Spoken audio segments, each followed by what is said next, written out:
paredes. Primer capítulo.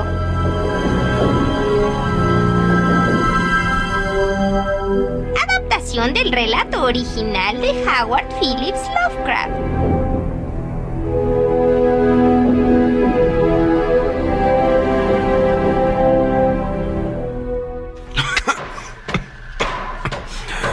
Pues muchas gracias, Capitán Edward Norris. Desde que le contó a mi hijo Alfred esas leyendas sobre mis antepasados, y él me las narró en sus cartas, me interesé por rescatar el priorato de Exham. Y ahora, con su ayuda, podemos adquirirla y los trabajos casi están terminados. Ya que mi familia es vecina del priorato, me enteré de muchas supersticiones en torno a ella. Y como mi tío era su propietario, logré un buen precio para ustedes. Ya sabe que yo le tenía mucho afecto a Alfred. Fue un gran oficial de aviación. Muchas gracias. Además, fue mi único hijo. Le hubiera agradado ver esta finca restaurada. Solo quedaban ruinas cuando la adquirí, pero aún así era objeto de estudio por su arquitectura. Llaman la atención estas torres góticas levantadas sobre una infraestructura sajona o románica y cimientos de una mezcla de estilos de época anterior, romano y hasta druida. Los arqueólogos me dijeron que los cimientos son muy singulares, porque uno de sus lados se confunde con la caliza del precipicio. Nadie habitaba la finca desde el reinado de Jacobo I. Así es. Dicen que desde aquella tragedia en la que el dueño, 5 de sus hijos y varios criados murieron asesinados. Y según cuentan, el sospechoso fue el tercer hijo, mi progenitor por línea paterna y único superviviente, Walter de la Poer, 11º barón de Exham. Lo curioso es que a pesar de ser sospechoso lo dejaran escapar como si hubiera librado al pueblo de una maldición. Así fue como llegó a Virginia, en donde se estableció y fundó la familia que después se conoció por el nombre de la Poer. En el curso de la guerra toda nuestra fortuna se perdió y nuestra existencia entera se vio alterada por un incendio. Mi abuelo, de edad ya avanzada, pereció entre las llamas y con él se quemó el sobre que nos ligaba al pasado. Un sobre que se pasaba de generación en generación y que contenía todos los secretos de la familia. Todavía hoy puedo recordar aquel incendio que presencié a la edad de 7 años, mientras los soldados federales vociferaban, las mujeres chillaban y los negros daban alaridos y rezaban. Mi padre se había alistado en el ejército y participaba en la defensa de Richmond. Y tras múltiples formalidades, mi madre y yo logramos atravesar las líneas enemigas para unirnos a él. Cuando terminó la guerra, nos trasladamos al norte, de donde provenía mi madre, y ahí crecí. Ni mi padre ni yo supimos jamás qué contenía el sobre testamentario destinado a nosotros. Además, una vez sumido en el monótono curso de la vida mercantil de Massachusetts, perdí todo interés por los misterios que se ocultaban en el pasado de mi árbol genealógico. Pues ahora ha recuperado parte de ese pasado. Nuevamente le agradezco su hospitalidad al recibirme en su casa y conseguirme los planos y las anécdotas que me sirvieron de inspiración para esta restauración. Lo difícil fue conseguir albañiles. Hubo que traer gente de fuera. Ya se ha dado cuenta que los naturales de Anchester sienten miedo y aversión hacia el priorato de Exham. Pues las historias que se cuentan son tantas que diariamente desertan algunos trabajadores. Cuando mi hijo vino a conocer la finca, me contó que la gente se comportó de forma hostil al saber que era un de la Poer. Los vecinos todavía se muestran huraños, aún conmigo. No haga caso, no. Para muchos pueblerinos, el priorato de Exham no es otra cosa que un nido de arpías y hombres lobo. Pero son solo leyendas.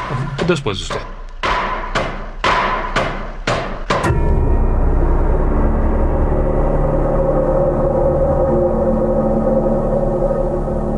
16 de julio de 1923 me mudé a la finca después de que el último obrero acabara su tarea. De la información recopilada, deduje que el priorato de Exham se levantaba sobre un templo prehistórico, una construcción druida o contemporánea de Stonehenge. En el sótano podría aún verse inscripciones como Div, Ops, Magna, Mat, signo de la Magna Mater, cuyo tenebroso culto fue en vano prohibido a los ciudadanos romanos. El templo de Cibeles debió ser una imponente construcción abarrotada de fieles. La caída de la antigua religión no puso fin a las orgías que tenían lugar en ese templo. Los ritos no desaparecieron con la llegada de los romanos. Algunos sajones se sumaron, haciendo del lugar el centro de un culto temido.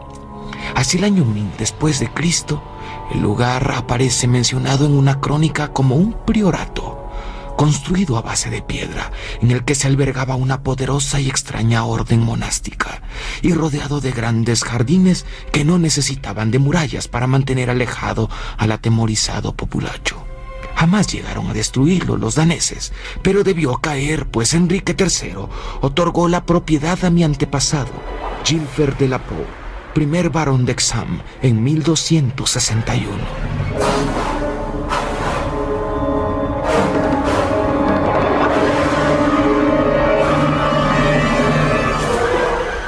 De mi familia no se conservan testimonios antes de esa fecha, pero algo raro debió acontecer por entonces. Ya en una crónica de 1307 hay alguna referencia a un de la Pau, al que se califica de renegado de Dios, mientras que en las leyendas populares se aprecia mucho miedo al hablar sobre el castillo que se erigió sobre los cimientos del antiguo templo y priorato. Casi nadie duda de que ahí se habían celebrado abominables ritos y circulaban toda clase de espeluznantes historias.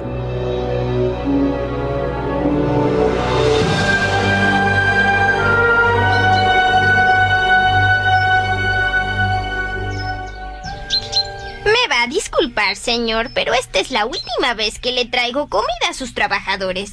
Este lugar está maldito. Tal vez usted no lo sepa, pero sus antepasados eran demoníacos. Giles de Retz o el Marqués de Sade eran unos inocentes comparados con ellos. Muchos aldeanos han desaparecido en este lugar durante varias generaciones. Pero señora, esas son solo historias. ¿Qué no ha escuchado hablar de Lady Margaret Trevor de Cornwalls? Ah, sí.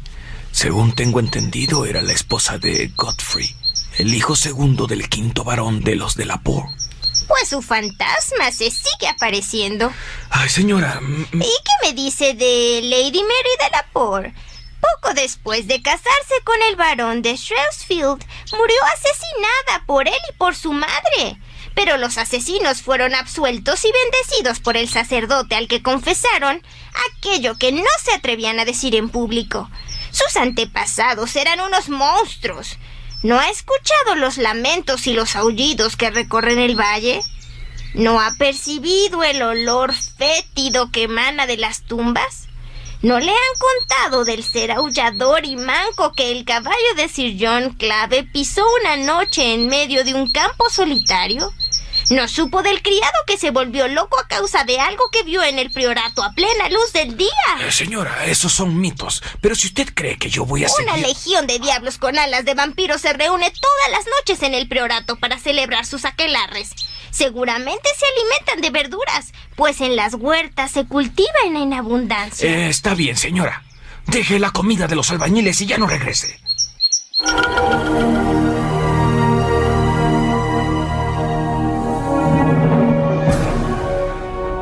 Tales eran las historias que circulaban sobre mi familia. Los peores de toda la parentela, según las leyendas, fueron los varones y sus herederos directos.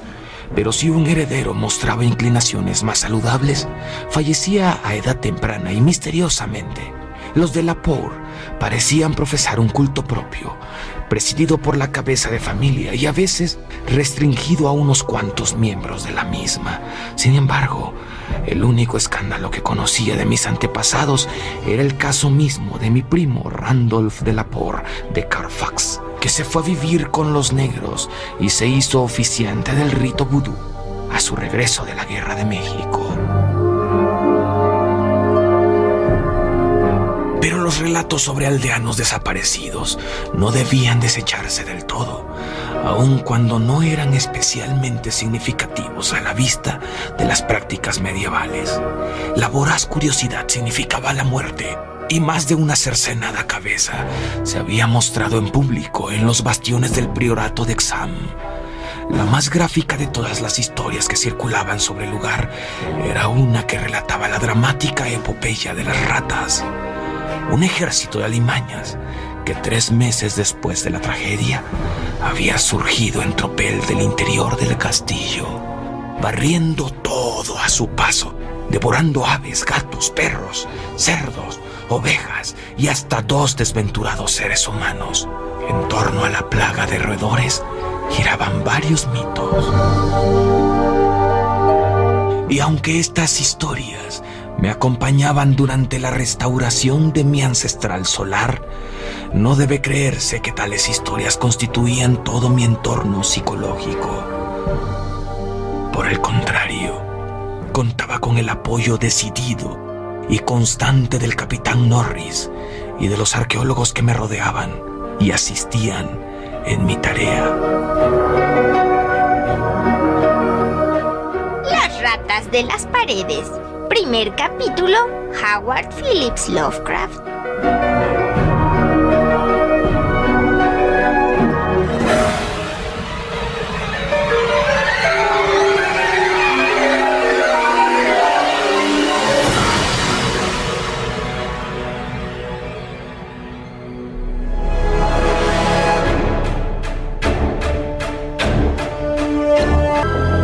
Las ratas de las paredes. Segundo capítulo.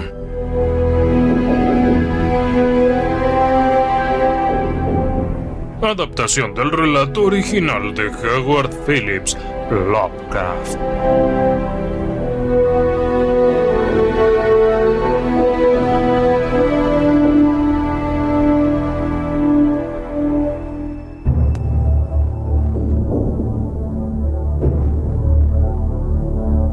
Una vez terminada la obra, 2 años después de iniciada, pude contemplar aquel conjunto de amplias habitaciones, muros revestidos y techos abovedados, con un orgullo que compensaba con creces los cuantiosos gastos que supuso la restauración. No había detalle medieval que no estuviera diestramente reproducido, y las partes nuevas armonizaban a la perfección con los muros y cimientos originales. El solar de mis antepasados estaba de nuevo en pie, y ahora solo me quedaba redimir la fama local de la línea familiar que terminaba en mí. Me quedaría a vivir allí permanentemente y demostraría a todos que un Delaporte no tenía por qué ser un ser diabólico. Mi comodidad se vio aumentada porque, a pesar de que el priorato de Exam estaba construido según los cánones medievales, su interior era absolutamente nuevo y se hallaba libre de vetustos fantasmas y nocivas alimañas. Además, me hacían compañía 7 criados y 9 gatos. Mi gato más viejo, Negrito, tenía 7 años. El resto de los gatos lo había ido reuniendo mientras vivía con la familia del capitán Norris en el curso de las obras de restauración. Durante 5 días, nuestra rutina prosiguió en medio de la más absoluta calma, empleando la mayor parte del tiempo en la clasificación de antiguos documentos. Disponía ya de unas cuantas descripciones muy detalladas de la tragedia final y la huida de Walter Delaporte, que supuse sería lo que encerraba el sobre perdido en el incendio de Carfax. Al parecer, a mi antepasado se le acusó con sobrada razón de degollar a su padre, 3 hermanos y 2 hermanas, mientras dormían con la ayuda de 4 criados cómplices suyos. 2 semanas después de un sorprendente descubrimiento que alteró toda su forma de ser. Ni siquiera puedo conjeturar cuál fue el descubrimiento que llevó a mi antepasado a cometer tan abominable acción. Walter Delaporte debía conocer desde hacía tiempo las siniestras historias que se contaban sobre su familia, por lo que no creo que ese fuera el motivo que desató todo. ¿Presenciaría acaso algún antiguo y espeluznante rito? ¿O se daría de bruces con algo tenebroso? ¿Algún símbolo revelador en el priorato? En Inglaterra se le tenía por un joven tímido y de buenos modales. En Virginia parecía más un ser de carácter atormentado y aprensivo. El 22 de julio, mi viejo gato negro estaba alerta e inquieto. Iba de una habitación a otra, dando la impresión de estar preocupado, y olisqueaba constantemente los muros. Al día siguiente, una criada me hizo un comentario.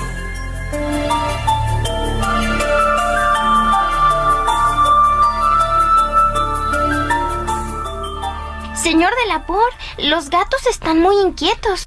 Tienes razón, Mariam. Mira, Negrito, no deja de arrastrarse a lo largo de ese muro y se la pasa arañando el recubrimiento. Tal vez se trata de una extraña emanación procedente de la antigua mampostería, que es imperceptible al olfato humano, pero que afecta a los sensibles órganos de los gatos. ¿Y si se trata de ratas?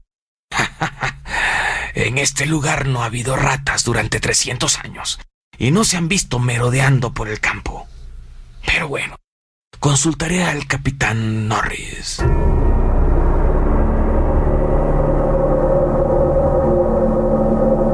A Edward Norris le parecía bastante increíble que las ratas infestaran de repente el priorato. Aquella noche me retiré a la cámara de la torre que me había reservado. A ella se llegaba desde el estudio tras subir por una escalinata de piedra y atravesar una pequeña galería.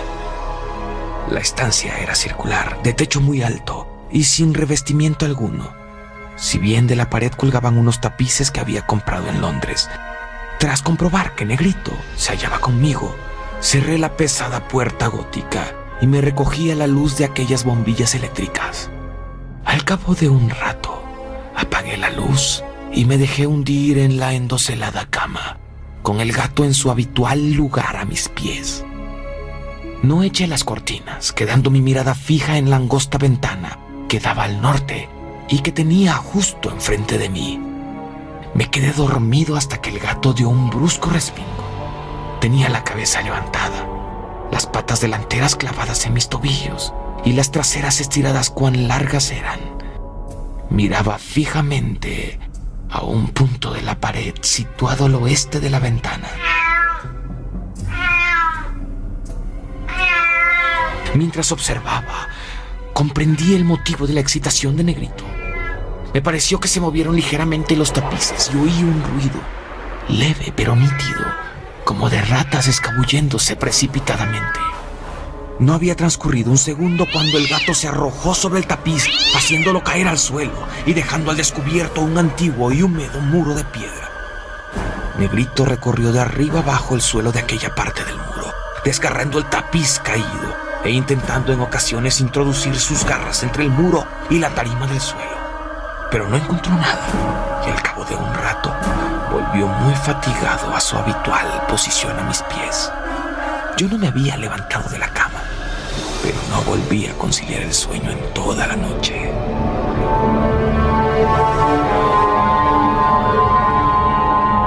Perdón, Marian. ¿Notaron algo extraño anoche?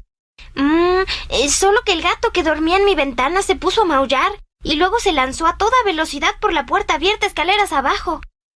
Mira, el capitán Norris me dio unas trampas y unos polvos de verde de París. Colócalos en lugares estratégicos por si hay alguna rata.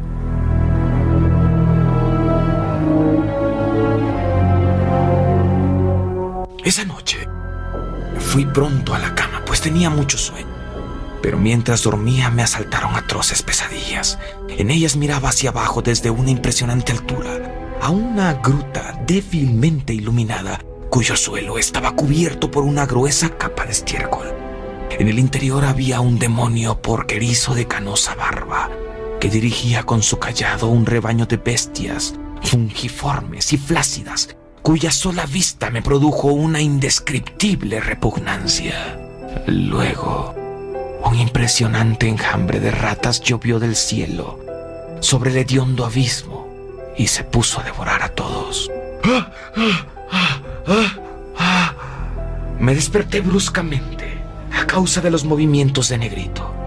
Esta vez no tuve que inquirir por el origen de sus gruñidos, pues las 4 paredes de la estancia bullían de un sonido nauseabundo, el repugnante deslizarse de gigantescas ratas famélicas. Encendí la luz y vi que el tapiz se sacudía. La agitación desapareció casi al instante, y con ella los ruidos. Hurgué en el tapiz con el mango del calentador de cama que había en la habitación y levanté una parte, pero allí no había sino el restaurado muro de piedra. Cuando examiné la trampa circular que había colocado en la habitación, pude ver que todos los orificios se encontraban forzados, aunque no había rastro de lo que debió escaparse de ella. Encendí una vela, abrí la puerta y salí a la galería, al final de la cual estaban las escaleras que conducían a mi estudio, con Negrito siempre pegado a mis talones.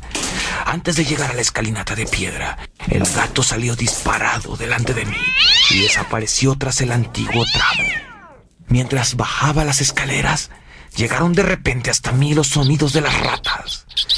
Al llegar abajo, encendí la luz. Las ratas seguían alborotadas, dispersándose hacia abajo con estrépito.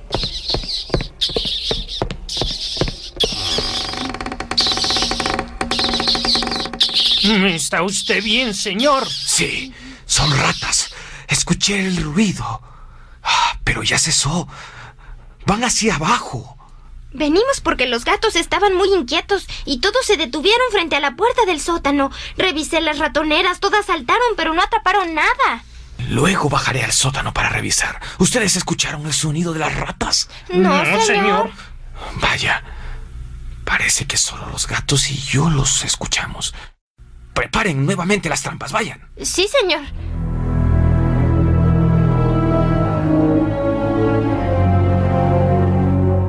Dormí un poco por la mañana. Al despertarme llamé por teléfono al capitán Norris, quien se presentó al cabo de un rato y me acompañó en la exploración del sótano.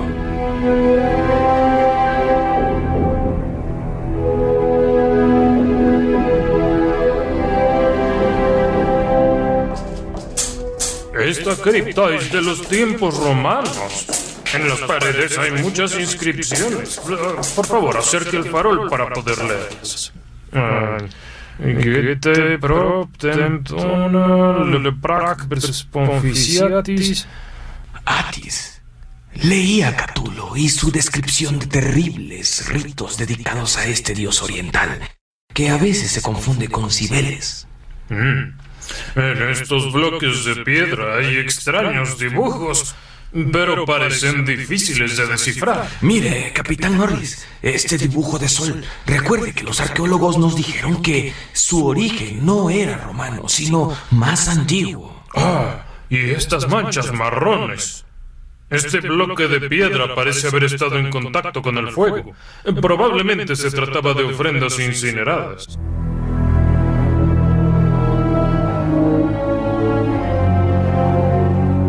Tales eran las cosas que se veían en aquella cripta ante cuya puerta los gatos habían estado maullando y donde Norris y yo habíamos decidido pasar la noche.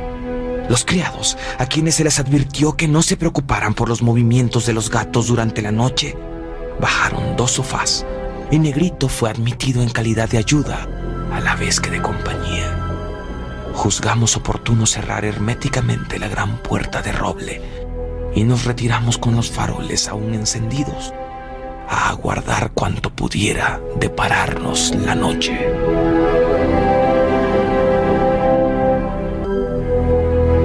Las ratas de las paredes. Segundo capítulo. Howard Phillips Lovecraft.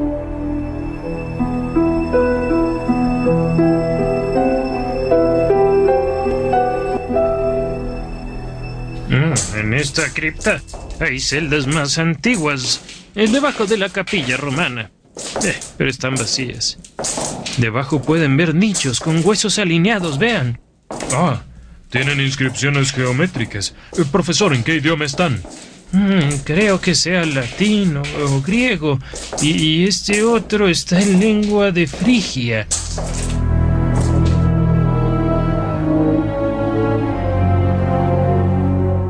Mi gato permaneció imperturbable ante aquel espectáculo. En una ocasión, lo vi subido encima de una montaña de huesos y me pregunté qué secretos podrían ocultarse tras aquellos relampagueantes ojos amarillos. Tras habernos hecho una ligera idea de las espantosas revelaciones que se escondían en aquel lugar, volvimos a la caverna, en donde ni un solo rayo de luz se filtraba. Jamás sabremos qué invisibles mundos se abrían más allá de la pequeña distancia que recorrimos, pero había suficientes cosas en las que fijarnos en torno nuestro. ¡Cuidado! Hay infinidad de pozos. Dios mío, están rebosantes de huesos de pitecantropos, celtas, romanos e ingleses de varios siglos. Ah, aquí se dieron su festín las ratas. Y seguramente cuando los pozos se agotaron, los roedores se lanzaron sobre los rebaños vivos de seres hambrientos y luego se escaparon del priorato. Es difícil determinar qué profundidad tuvieron estos pozos. En cierta ocasión, mi pie casi se introdujo en un horrible foso abierto, haciéndome pasar unos instantes de terror. Debí quedarme absorto un buen rato, pues salvo al capitán Norris, no pude ver a nadie del grupo. Enseguida vi a mi gato pasar raudo delante de mí. Eran aquellas endiabladas ratas, siempre a la búsqueda de nuevos horrores y decididas a que las siguiera hasta aquellas cavernas del centro de la tierra, donde Nyarlathotep, el enloquecido dios sin rostro, aúlla a ciegas en la más tenebrosa oscuridad a los acordes de dos amorfos flautistas. Mi foco se apagó, pero no por ello dejé de correr. Algo flácido, rechoncho me rozó. Debían ser las ratas, ese viscoso y famélico ejército. ¿Por qué no iban a comer las ratas a un Delapor si los Delapor no se recataban de comer cosas prohibidas? La guerra se comió a mi hijo. ¡Al diablo todos! Y las llamas yanquis devoraron mi casa, reduciendo a cenizas a mi abuelo y al secreto de la familia. No, repito que no soy el demonio porquero de la oscura gruta. No era la gordinflona cara de Edward Norris lo que había encima de aquel ser fungiforme. Él seguía vivo, pero mi hijo murió. ¿Cómo puede ser propiedad de un Norris las tierras de un Delapor? Es vudú, te lo digo yo. Esa serpiente moteada. Maldita Fiona. Te enseñaré a desmayarte ante las obras de mi familia. Te va a gustar la sangre, pero es que quieren que lo siga por aquellos infernales recovecos. Magna Mater, Magna Mater, Atis, Dia.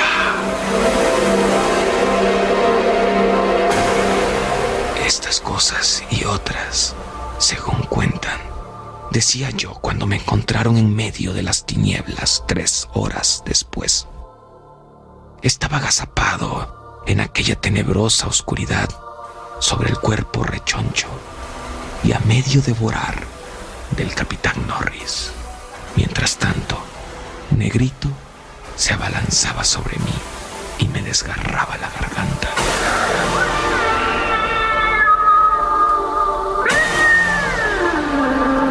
Pero ya ha pasado todo. El priorato de Exham ha volado por los aires. Se ha llevado de mi lado a mi viejo gato negro. Me ha encerrado en esta enrejada habitación de Hanwell. Y espantosos rumores circulan acerca de lo que me ocurrió. Fiona está en la habitación de al lado, pero no me dejan hablar con ella. Tratan de que no llegue al dominio público lo que se sabe sobre el priorato. Siempre que hablo del pobre Norris, me acusan de haber cometido algo horrible, pero deberían saber que no lo hice yo. Deberían saber que fueron las ratas, las escurridizas e insaciables ratas, con su continuo ajetreo, que no me dejaban conciliar el sueño. Las endiabladas ratas que corretean tras los acolchados muros de la habitación en que ahora me encuentro y me reclaman para que las siga en pos de horrores que no pueden compararse con los que hasta ahora se han conocido. Las ratas que ellos no pueden oír, las ratas de las paredes.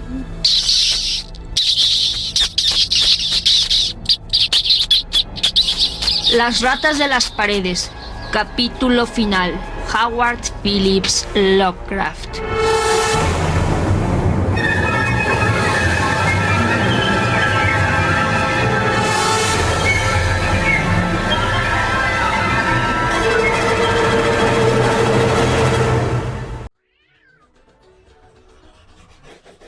El relato Las ratas en las paredes, escrito en 1923 por Howard Phillips Lovecraft, hace referencia a varios temas. En el relato se menciona a la familia de la Poor, una familia aristocrática inglesa, descendientes del caballero anglo-normando Gilbert de la Poor, quien en 1261 obtuvo por los servicios prestados al rey Enrique III el título de barón de Hexham, así como una propiedad. A pesar de que la reputación de la familia era intachable antes de este suceso, casi inmediatamente una negra sombra empezó a cernirse sobre ella. De acuerdo al relato de Lovecraft, la familia de la Poor se ganó una reputación de crueldad y fue culpada de la desaparición de varias personas. Se creía que existía una especie de culto familiar presidido por el cabeza de familia de cada generación. Los de la Poor ingleses encontraron un sangriento final durante el reinado de Jaime I a principios del siglo XVII, cuando Walter, el tercer hijo del barón, asesinó a su padre, sus 5 hermanos y hermanas y a varios de los sirvientes, emigrando a Virginia en los Estados Unidos. Ahí cambiaron su apellido por de la Poor. Parece ser que el origen de este singular apellido se encuentra en la genealogía de Sarah Helen Whitman, viuda y poetisa de Providence, a la cual Edgar Allan Poe, con la intención de cortejarla, convenció de que tenían un antepasado común llamado Lepore. Un biógrafo de Edgar Allan Poe escribió: Helen encontró en la genealogía de su familia paterna, Powers, a un tal Sir Roger Lepore, caballero normando durante el reinado de Enrique I de Inglaterra, un alto y poderoso varón, como a ella le gustaba describirlo. Helen creía que en Sir Roger Lepore, ella y Edgar Allan Poe tenían un ancestro común. En realidad las dos familias no guardaban parentesco alguno entre ellas. Lovecraft hace referencia a un personaje real, a Gilles de Rais, un noble rico y poderoso de Francia, acusado de haber secuestrado, torturado y asesinado a numerosos niños. En Las ratas en las paredes, los excesos de los varones de la Poor son comparados con los de este terrible asesino. De igual manera, y aunque es improbable que Howard Phillips Lovecraft leyera algo de Sade, ya que su obra no estaba disponible en los Estados Unidos debido a las restrictivas leyes antipornográficas que imperaban. De todos modos, Lovecraft conocía de su fama como monstruo histórico, y como Gilles de Rais es mencionado en este relato como un ejemplo de aristócrata cruel y pervertido, comparándolo con la familia de la Poor. Probablemente el nombre del sanatorio Hanwell, mencionado por Lovecraft, fue tomado de un relato de Lord Dunsany, La coronación del señor Thomas Chapp, incluido en el libro de las maravillas.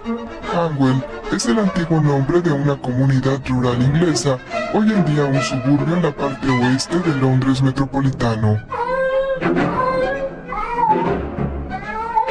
El gato favorito del señor de la Poor en este relato se llama Niggerman, a pesar del ofensivo que el nombre pueda parecer hoy en día, ya que en inglés nigger es un término tremendamente despectivo para referirse a una persona de raza negra. Este era el nombre de un gato negro, que fue la única mascota que Lovecraft realmente tuvo durante su infancia en la mansión de su abuelo. En años posteriores, Lovecraft recordaría al gato como una de las criaturas más fascinantes e inteligentes que hubiera visto jamás. Hablaba en un lenguaje genuino, jugaba la pelota con él pateando hacia él una gran bola de goma, con las 4 patas mientras estaba tumbado en el suelo. Este animal desapareció de alguna forma en 1904, año terrible para Lovecraft porque su abuelo falleció y la antigua mansión familiar tuvo que ser vendida, empujando al adolescente Lovecraft y a su madre a un descenso a la pobreza. Por último, el tema del canibalismo aparece relativamente poco en los relatos de Lovecraft.